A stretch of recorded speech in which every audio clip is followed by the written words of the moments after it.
Hey, welcome back to another podcast. So, what I find fairly interesting is not that the fact that the Feds have not taken rate hikes off the table for the rest of 2023, but why a lot of people aren't talking about them as much as I would have assumed they would be. Obviously, all the analysts know about it. People I know who work in that industry, finance, economics, everyone knows about it. But in general, I just come to, I guess, accept the fact that a lot of people are either ignorant or they just are in denial. They don't want to believe that the Feds are going to raise rates again. I was talking to a few people this past week, a few friends of mine, and even they told me, "Oh, I believe that the Feds will most likely raise rates by the end of this year." And I said, "Absolutely. I think it's pretty much guaranteed at this point." Last month, we had a break. They said, let's do a pause and let's just see what happens. And that increased a lot of, sentiment. A lot of people were happy about that because, you can only put your foot on the throttle so long. Like you're driving a car, you have your foot on the throttle, floored to the ground. You can only do that so long to a car before it burns out or before you start seeing bad consequences. And in this case, you can tell every time around when the Feds kept raising interest rates, hey, we're going to raise rates, we're going to hike rates again and again. It started to just, pull the morale out of people, mainly the consumers in the United States. And, as far as I know, with this July rate hike that's coming up, we're coming near the end of July. It's currently July 22nd. So a lot of people are asking what is going to happen for the rest of 2023. I think it's pretty self explanatory when you think about it, that a 25 basis point raise is pretty much a high probability at this point. And around this time, July 26th is when the Federal Reserve will be more than likely raising interest rates. And the reason I talk about this is, when interest rates rise, things typically become more expensive. So I just find this, I don't know if interesting is the right word, or if the fact that, when you look at the market itself, that it keeps doing so well this year so far compared to last year when the market sold off. S&P, Dow, Nasdaq, everything just sold off, and then for some odd reason, beginning of this year, everything turned around, even though we were continuing to raise rates. Why is that? Is it because, I don't know, maybe because people are accepting the fact that things are starting to get more expensive and we have to raise rates to combat inflation? And even though we're hiking these rates, combating inflation, it hasn't done anything, I would say, significant, hasn't been detrimental to lowering inflation. Part of the reason why I believe that's why the Feds paused in June with the rate hike, said, let's take a break, let's see what happens, and then we'll resume back in July. Now it's kind of like back to reality. We've seen the market perform fairly well. The Dow Jones Industrial, it's literally on its longest winning streak since, I want to say, 6 years ago, 2017. And like this is literally making history. This is like monumental in the history of the market.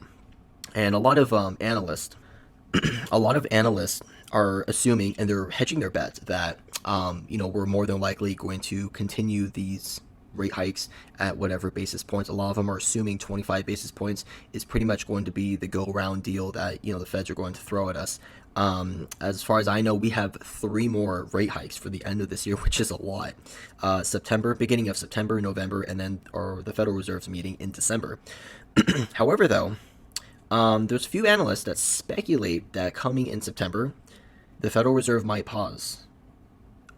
I don't know why they would choose to pause in September. Maybe continue the rate hikes, and then in September, right before the fourth quarter, maybe allow the fourth quarter to kind of reshape itself and go into the fourth quarter in a sense strong with the market. I'm not sure. That's just an assumption. But there is a high probability that we will have another rate hike come November. And at that time, analysts think that it could bring rates to around 5.5, maybe 5.75%.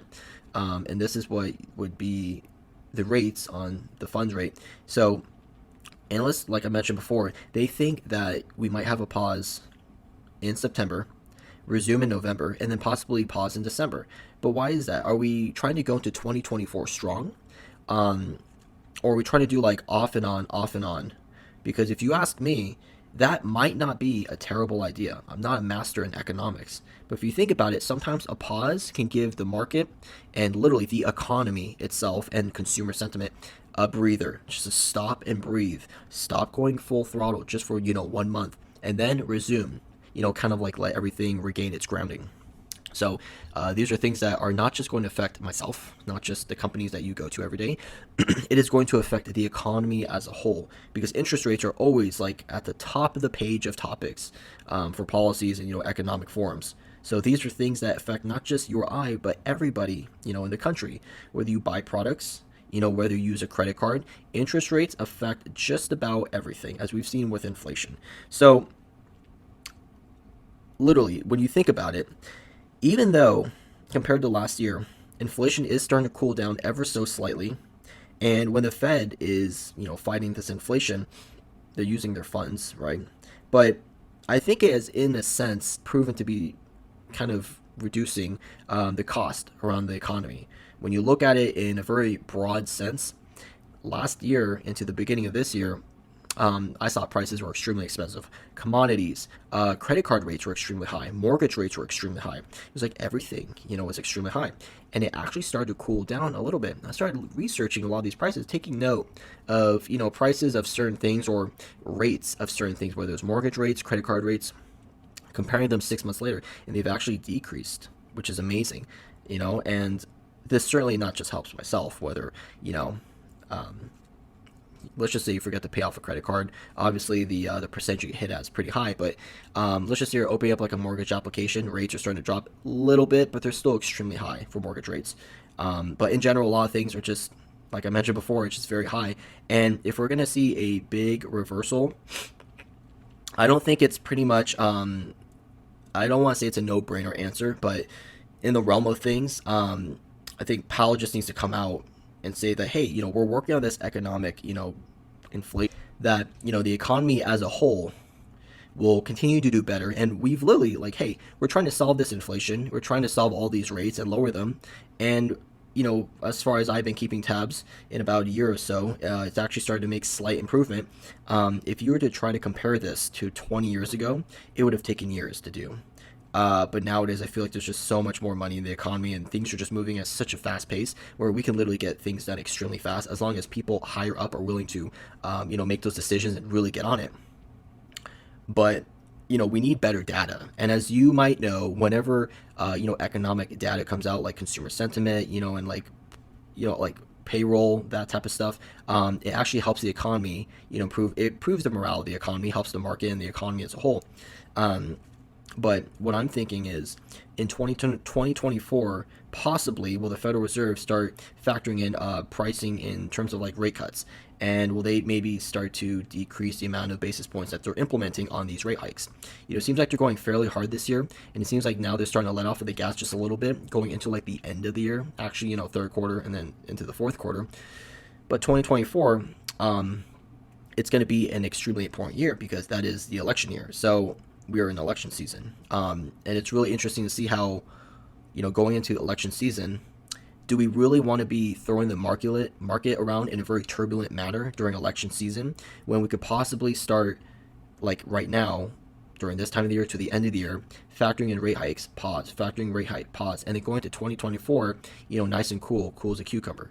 So these are things that, I would look at in a very, plain and straightforward sense when it comes to these rate hikes, because there's nothing more that causes market turbulence than election season. It is a very important time for the country. So other than that, hope you guys enjoyed the podcast. Hope you guys took a little bit of insight on rate hikes, because this doesn't just affect me, it affects all of us.